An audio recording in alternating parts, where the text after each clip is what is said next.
सभी दर्शकों को जय श्री कृष्ण।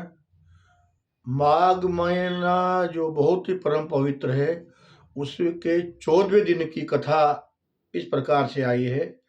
यहाँ पूछा गया है कि महाराज, माघ नहाने वाला व्यक्ति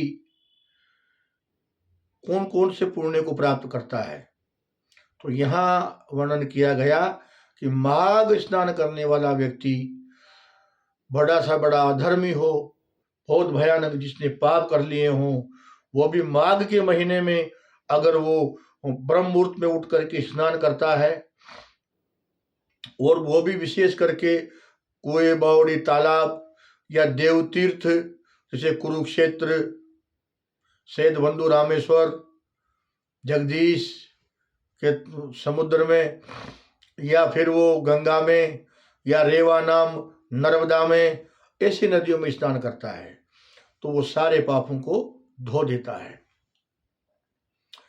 हरि मंदिर दर्शन, रोज माघ के महीने में स्नान करके और हरि मंदिर का दर्शन करें, यानी कि भगवान के मंदिर पे दर्शन करने के लिए जाएं।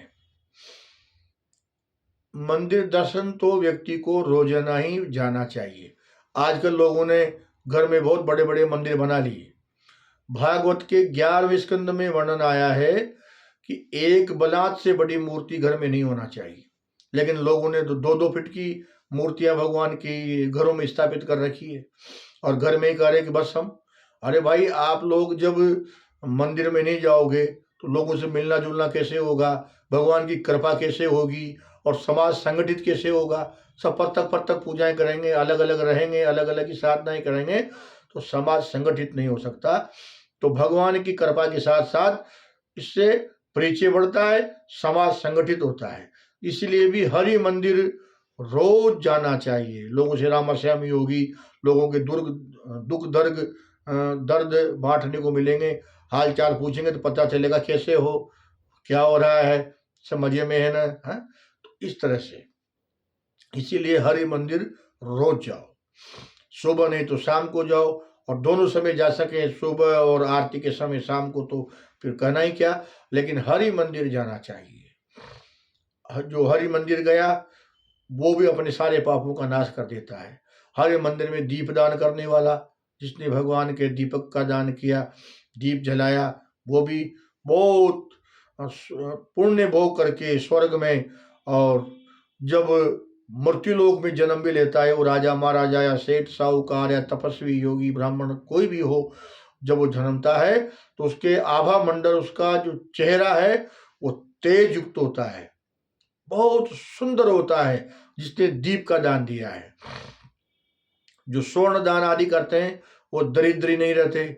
उनके यहाँ जब स्वर्ग आदि भोग करके दोबारा मृत्युलोक में जन्म भी होता है तो वो बड़े संपन्न होते हैं। सेवक सेविकाएं उसके यहाँ काम करने वाले के लिए होते हैं, और मान समाज में और पूरे जिस क्षेत्र में वो रहते हैं वहां पर उनका खूब मान सम्मान होता है, और वो सत्संगी होते हैं। सबसे बड़ी तो यह है कि दुर्लभो मानुषो देहो देही नाम क्षण भंगुर, मानव जीवन बहुत दुर्लभ है, और उसमें उसको सत्संग मिले, उसके मकान के पास भगवान का मंदिर हो, जहाँ दर्शन करने आने जाने का सौभाग्य प्राप्त हो, और संत ब्राह्मणों की, गो और दरिद्र गरीबों की सेवा करने का सौभाग्य उसको मिलता हो, तो फिर कहना ही क्या है। मानव जीवन में आकर के भी वो रात दिन जो है सो अन्याय कर रहा है, लड़ाई झगड़े कर रहा है, और तो मानव जीवन नहीं, वो तो पशु जीवन है। इसीलिए कहा कि माघ के महीने में प्रयाग में नहाने वाला अपने सारे पुण्यों का जो है सो बढ़ोतरी कर देता है, पापों का नाश कर देता है। और इसमें तिल, स्वर्ण, भूमि दान, अन्नदान, वस्त्र दान, ये इन सब दानों का बहुत महत्व है। इसलिए व्यक्ति को, अगर गरीब है तो सारे दान वो नहीं दे सकता तो एक दान ही दे दे, तिल्ली का दान कर दे, वस्त्र दान कर दे। अभी गर्म वस्त्र दान करना चाहिए। बहुत से गरीब सर्दी में ठिठुर दे रहते हैं, उनको स्वेटर, कंबल ये दे दें। संत ब्राह्मण निकल रहे हैं, गरीब है, निर्धन है, उनको दे दें। गौशालाओं में चारा आदि डलवा दें।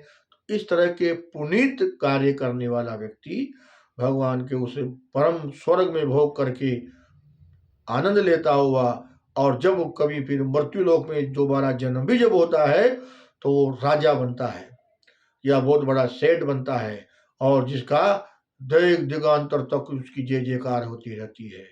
तो ये माघ महीने के 14वें दिन की कथा है, जिसमें हर मंदिर जाने का, स्नान करने का, तर्पण करने का और दान देने का महत्व बताया गया है।